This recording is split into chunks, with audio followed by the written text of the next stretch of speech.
श्रीमद् भगवद गीता अध्याय 1 कुरुक्षेत्र के युद्ध स्थल में सैन्य निरीक्षण। पांडवों ने 12 वर्ष का वनवास और 1 वर्ष का अज्ञातवास समाप्त होने पर जब वो पूर्व प्रतिज्ञा के अनुसार अपना आधा राज्य मांगा, तब दुर्योधन ने आधा राज्य तो क्या, तीखी सुई की नोक जितनी जमीन भी बिना युद्ध के देनी स्वीकार नहीं की। अतः पांडवों ने माता कुंती की आज्ञा के अनुसार युद्ध करना स्वीकार कर लिया। इस प्रकार पांडवों और कौरवों के बीच युद्ध होना निश्चित हो गया तथा दोनों ओर से युद्ध की तैयारी होने लगी। महर्षि वेद व्यास जी का धृतराष्ट्र पर बहुत स्नेह था। उस स्नेह के कारण उन्होंने धृतराष्ट्र के पास आकर कहा कि युद्ध होना और उसमें क्षत्रियों का महान संहार होना अवश्यंभावी है, इसे कोई टाल नहीं सकता। यदि तुम युद्ध देखना चाहते हो तो मैं तुम्हें दिव्य दृष्टि दे सकता हूँ, जिससे तुम यहीं बैठे बैठे युद्ध को अच्छी तरह से देख सकते हो। इस पर धृतराष्ट्र ने कहा कि मैं जन्म भर अंधा रहा, अब अपने कुल के संहार को मैं देखना नहीं चाहता, परंतु युद्ध कैसे हो रहा है यह समाचार जरूर जानना चाहता हूँ। व्यास जी ने कहा कि मैं संजय को दिव्य दृष्टि देता हूँ, जिससे यह संपूर्ण युद्ध को, संपूर्ण घटनाओं को, सैनिकों के मन में आई हुई बातों को भी जान लेगा, सुन लेगा, देख लेगा और सब बातें तुम्हें सुना भी देगा। ऐसा कहकर व्यास जी ने संजय को दिव्य दृष्टि प्रदान की। उधर निश्चित समय के अनुसार कुरुक्षेत्र में दोनों सेनाएं युद्ध के लिए तैयार थी। अब प्रश्न होता है कि जब युद्ध के लिए दोनों सेनाएं तैयार थी, ऐसे मौके पर भगवान ने अर्जुन को गीता का उपदेश क्यों दिया? शोक दूर करने के लिए ही भगवान ने अर्जुन को गीता का उपदेश दिया।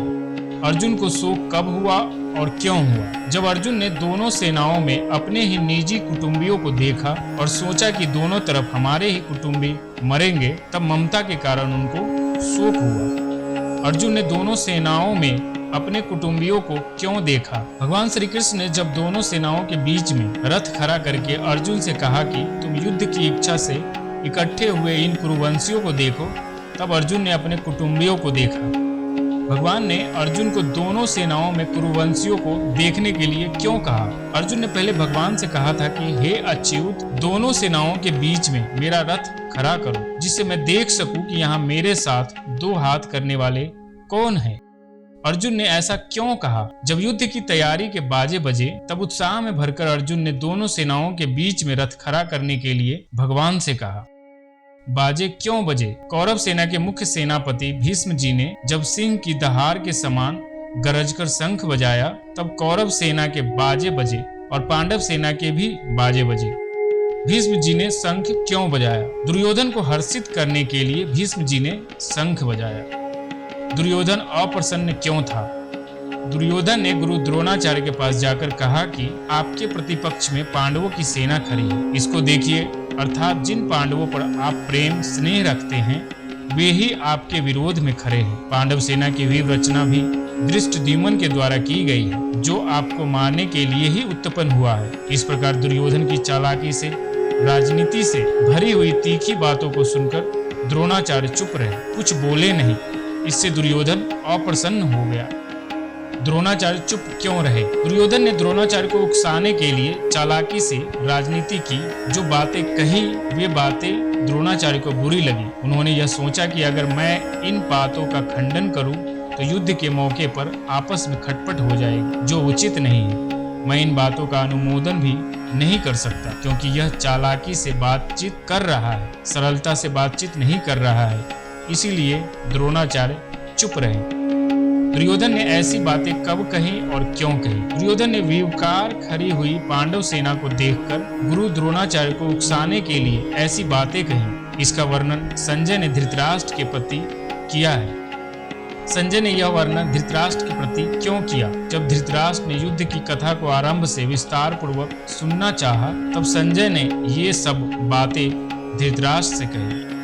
धृतराष्ट्र ने संजय से क्यों सुनना चाहा? 10 दिन युद्ध होने के बाद संजय ने अचानक आकर धृतराष्ट्र से यह कहा कि कौरव पांडवों के पितामह शांतनु के पुत्र भीष्म मारे गए, रथ से गिरा दिए गए, जो संपूर्ण योद्धाओं में मुख्य और संपूर्ण धनुर्धारियों में श्रेष्ठ थे। ऐसे पितामह भीष्म आज सरसैया पर सो रहे हैं। इस समाचार को सुनकर धृतराष्ट्र को बड़ा दुख हुआ और वे विलाप करने लगे। फिर उन्होंने संजय से युद्ध का सारा वृत्तांत सुनाने के लिए कहा और पूछा, हे संजय, धर्मभूमि कुरुक्षेत्र में युद्ध की इच्छा से इकट्ठे हुए मेरे और पांडु के पुत्रों ने क्या किया? संजय बोले, उस समय व्यूहरचना से खड़ी हुई पांडवों की सेना को देखकर राजा दुर्योधन द्रोणाचार्य के पास गया और उनसे कहा कि हे आचार्य, आप अपने बुद्धिमान शिष्य द्रुपद पुत्र धृष्टद्युम्न के द्वारा व्यूहरचना से खड़ी की हुई पांडवों की इस बड़ी भारी सेना को देखिए।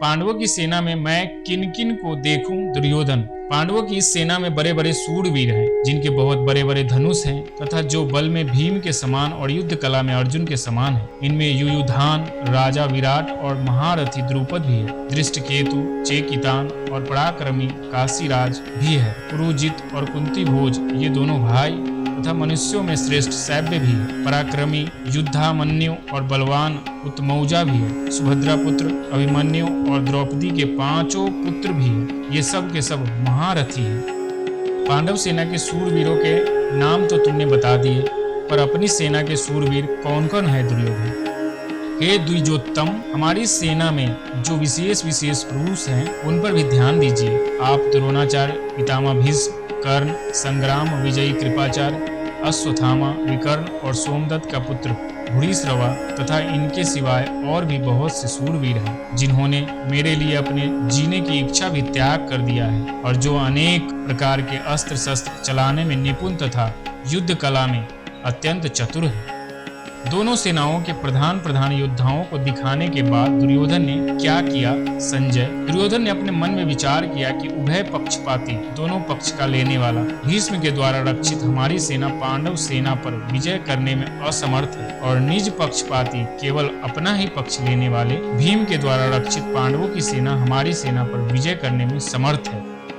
मन में ऐसा विचार करने के बाद दुर्योधन ने क्या किया? उसने सभी सूरवीरों से कहा कि आप सब के सब लोग अपने अपने मोर्चों पर दृढ़ता से स्थित रहते हुए ही पितामह भीष्म की चारों ओर से रक्षा करें। अपनी रक्षा की बात सुनकर भीष्म जी ने क्या किया? पितामह भीष्म ने दुर्योधन को प्रसन्न करते हुए सिंह के समान गर्जकर बड़े जोर से शंख बजाया। भीष्म जी के द्वारा शंख बजाने के बाद क्या हुआ संजय? भीष्म जी ने तो दुर्योधन को प्रसन्न करने के लिए ही शंख बजाया था, पर कौरव सेना ने इसको युद्धारंभ की घोषणा ही समझी। अतः भीष्म जी के शंख बजाते ही कौरव सेना के शंख, भेरी, ढोल, मृदंग आदि बाजे एक साथ बज उठे। उनका शब्द बड़ा भयंकर हुआ। कौरव सेना के बाजे बजने के बाद क्या हुआ संजय? कौरव सेना के बाजे बजने के बाद पांडव सेना के बाजे बजने चाहिए थे, पर उस सेना को कोई आज्ञा नहीं मिली। तब सफेद घोड़ों से युक्त महान रथ पर बैठे हुए भगवान श्री कृष्ण ने पांचजन्य नामक और अर्जुन के देवदत्त नामक दिव्य शंख को बड़े जोर से बजाया। उसके बाद भीम ने पौंड्र नामक, युधिष्ठिर ने अनंत विजय नामक, नकुल ने सुघोष नामक और सहदेव ने मणि पुष्पक नामक अलग अलग शंख बजाए। फिर और किसने शंख बजाए? हे राजन, फिर पांडव सेना के श्रेष्ठ धनुष वाले काशीराज, महारथी शिखंडी तथा धृष्टद्युम्न, राजा विराट, अजय सात्यकी, राजा द्रुपद, द्रौपदी के 5 पुत्र और महाबाहु सुभद्रा पुत्र अभिमन्यु, इन सभी महारथियों ने अपने अपने शंख बजाए। पांडव सेना की उस शंख ध्वनि का क्या परिणाम हुआ? पांडव सेना के शंखों की उस भयंकर ध्वनि ने आकाश और पृथ्वी को गुंजाते हुए अन्याय पूर्वक राज्य हड़पने वाले कौरवों के हृदय विदीर्ण कर दिए। शंख बजाने के बाद पांडवों ने क्या किया संजय? हे महीपते, शंखों के बजने के बाद युद्ध आरंभ होने के समय आपके संबंधियों को देखकर कपिध्वज अर्जुन ने अपना गांडीव धनुष उठा लिया और अंतर्यामी भगवान श्री कृष्ण से बोले कि हे अच्युत, आप मेरे रथ को दोनों सेनाओं के बीच में खड़ा कर दीजिए।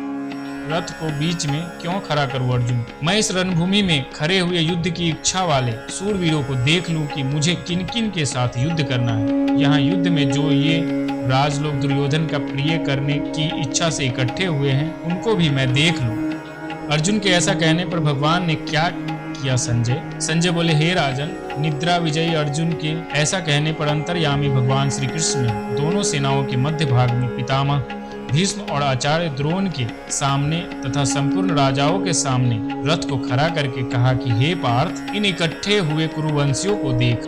भगवान के ऐसा कहने पर क्या हुआ? तब वहां दोनों सेनाओं में स्थित पिता, पितामह, आचार्य, मामा, भाई, पुत्र, पौत्र तथा मित्र, ससुर और सुहृदय तथा इनके सिवाय अन्य कई संबंधियों को देखकर अर्जुन अत्यंत कायरता से युक्त होकर विषाद करते हुए बोले।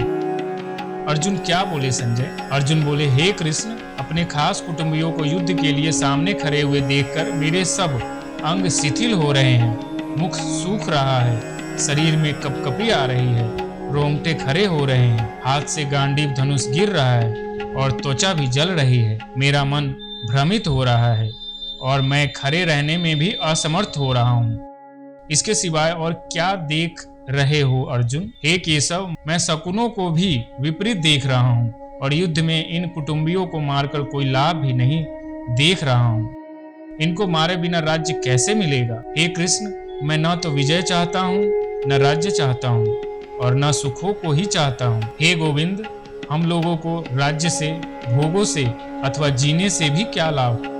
तुम विजय आदि क्यों नहीं चाहते? हम जिनके लिए राज्य, भोग और सुख चाहते हैं, वे ही ये सब के सब लोग अपने प्राणों की और धन की आशा को छोड़कर युद्ध के लिए खड़े हैं। वे लोग कौन है अर्जुन? आचार्य, पिता, पुत्र, पितामह, मामा, ससुर, पौत्र, साले तथा और भी बहुत से संबंधी हैं। यही लोग अगर तुम्हें मारने के लिए तैयार हो जाएं तो ये भले ही मुझे मार डाले, पर हे मधुसूदन, मुझे त्रिलोकी का राज्य मिल जाए तो भी मैं इनको मारना नहीं चाहता। फिर पृथ्वी के राज्य के लिए तो कहना ही क्या है। अरे भाया, राज्य मिलने पर तो बड़ी प्रसन्नता होती है, क्या तुम उसको भी नहीं चाहते? हे जनार्दन, इन धृतराष्ट्र के संबंधियों को मारकर हमें क्या प्रसन्नता होगी?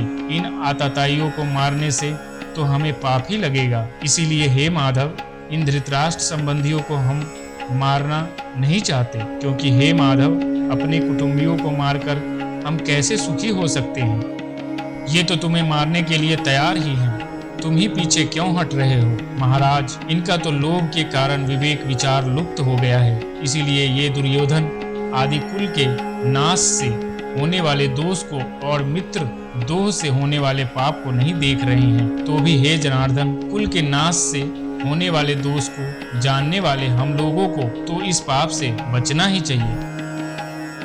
अगर कुल का नाश हो भी जाए तो क्या होगा? कुल का नाश होने पर सदा से चले आए कुल धर्म, कुल परंपरा नष्ट हो जाते हैं। कुल धर्म के नष्ट होने पर क्या होता है? कुल धर्म के नष्ट होने पर संपूर्ण कुल में अधर्म फैल जाता है।